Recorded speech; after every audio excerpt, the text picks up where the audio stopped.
କେଉଁ ଜୀବ ନିଜ ଆଖିକୁ ଦୁଇଟି ଭିନ୍ନ ଦିଗରେ ଏକା ସଙ୍ଗେ ବୁଲାଇ ଦେଖିପାରେ? ଅପସନ୍ ଏ ପେଚା, ଅପସନ୍ ବି ଏଣ୍ଡୁଅ, ଅପସନ୍ ସି ଠେକୁଆ, ଅପସନ୍ ଡି ଚିଲ।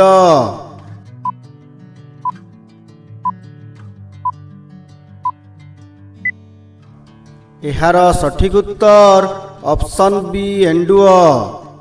କାରଣ ଏଣ୍ଡୁଅର ଆଖିର ପତାଗୁଡ଼ିକ ପରସ୍ପର ସହ ଯୋଡ଼ି ହୋଇ ରହିଥାନ୍ତି, ଯେଉଁଥିରେ କେବଳ କଲାଡୋଲା ଦେଖାଯିବା ପାଇଁ ଏକ ଛୋଟ କଣା ଥାଏ।